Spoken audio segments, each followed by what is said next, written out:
Hello everyone, welcome to all of you. दोस्तों, BPSC exam के लिए आवेदन करते समय बहुत से अभ्यर्थी ऐसे थे जो अपना डाटा गलत दर्ज कर दिए थे और बाद में पता चला कब, जब आवेदन की प्रक्रिया समाप्त हो गई थी तब। तो वैसे अभ्यर्थियों को लगा होगा कि शायद आगे चल के कोई बड़ी समस्या उत्पन्न हो सकती है। जहां तक आप सभी जानते हैं कि परीक्षा भी समाप्त हो चुका है, रिजल्ट भी आने वाला है। उससे पहले डॉक्यूमेंट्स का वेरिफिकेशन किया जाएगा।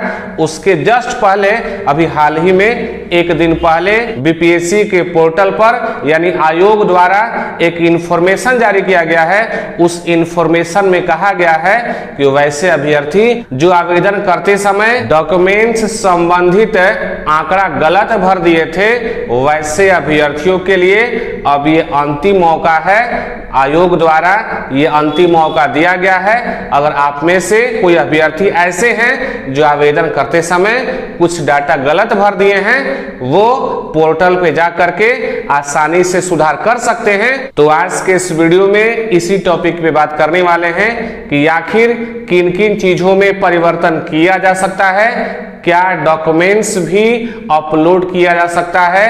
क्या पहले वाला डॉक्यूमेंट्स हटा करके दूसरा भी अपलोड किया जा सकता है क्या?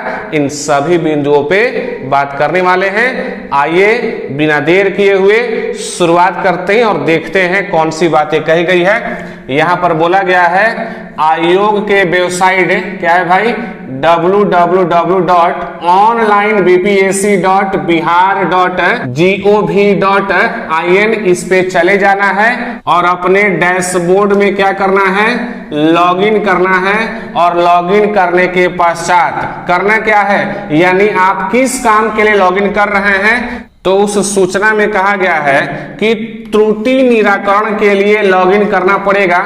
और किस प्रकार की त्रुटि को सुधारा जा सकता है, किस गलती को सुधारा जा सकता है, यहाँ पर लिखा हुआ है कि अगर ऐसे अभ्यर्थी हैं जो अपना जन्म तिथि गलत भर दिए हैं, यानी कि कुछ संख्या गलत भरा जा चुका है। आगे बोला है दिव्यांगता की प्रकृति। आप सभी जानते हैं या आप में से कुछ ऐसे अभ्यर्थी होंगे जो दिव्यांगता की श्रेणी में आते होंगे, तो उनके पास दिव्यांगता का सर्टिफिकेट होता है, उस पर परसेंटेज भी दिया हुआ रहता है, या उस सर्टिफिकेट से संबंधित कोई भी डाटा अगर गलत भर दिए हैं तो उसको सुधार सकते हैं। साथ में आरक्षण की कोटि, जैसे मान लीजिए कोई एससी है, गलती से एसटी भरा गया है, कोई ओबीसी है तो ईबीसी भर दिए हैं। इस प्रकार का आरक्षण से संबंधित कोई भी गलती हो गई है तो उसको बदल सकते हैं, सुधार सकते हैं। आगे बोल रहा है अगर जाति में कुछ गलती कर दिया गया हो, आगे बोलता है कि पता में कुछ गलत भर दिया गया हो, या शैक्षणिक या प्रशैक्षणिक योग्यता से संबंधित कोई डाटा गलत भरा गया हो, तो वैसे डाटा को सुधारा जा सकता है, करेक्शन किया जा सकता है। इसी के लिए आयोग द्वारा एक लेटर जारी किया गया है। उस लेटर में सारी बातें कही गई है। आगे बोला गया है कि दिनांक 1/9/2023 से 3/9/2023 तक अचूक रूप से अपलोड किए गए दस्तावेजों से मिलान करते हुए त्रुटि निराकरण करना सुनिश्चित करें। यानी कि आपके पास जो डाटा है, आपका जो दस्तावेज है, उससे मिलान करें। अगर कुछ डाटा गलत भरा गया है, हो सकता है कि प्रमाण पत्र संख्या या निर्गत तिथि गलत भरा गया हो, या इस प्रकार से कोई भी डाटा अगर गलत भरा गया हो तो उसको सुधारा जा सकता है। साथ में मान लीजिए अगर आप ये कहते हैं कि क्या हम जो डॉक्यूमेंट्स अपलोड किए हैं उस डॉक्यूमेंट्स को हटा करके कोई दूसरा डॉक्यूमेंट्स अपलोड कर सकते हैं, तो इस संबंध में कहा गया है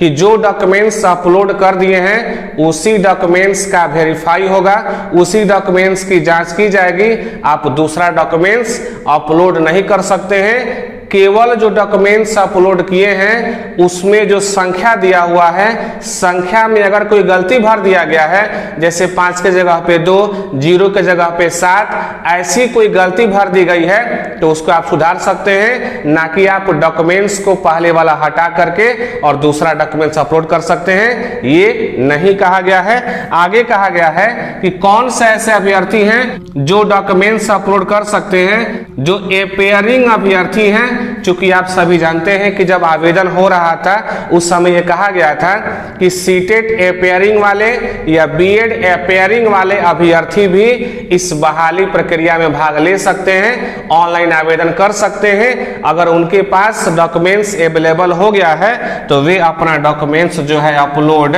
कर सकते हैं। इनको छोड़ करके कोई भी अभ्यर्थी अपना डॉक्यूमेंट्स अपलोड नहीं कर सकते हैं। केवल अपने अपलोड किए गए डॉक्यूमेंट्स में जो डाटा है, जो संख्या है, अगर कुछ गड़बड़ी है उसमें सुधार सकते हैं। इन सारे गड़बड़ियों में सुधार कर सकते हैं। यही बातें जो हैं, जो आयोग द्वारा लेटर जारी किया गया है, जो इन्फॉर्मेशन जारी किया गया है, उसमें कहा गया है। तो ये थी कुछ बेसिक जानकारी। तो अब आपसे मिलते हैं अगले वीडियो में फिर नए टॉपिक के साथ।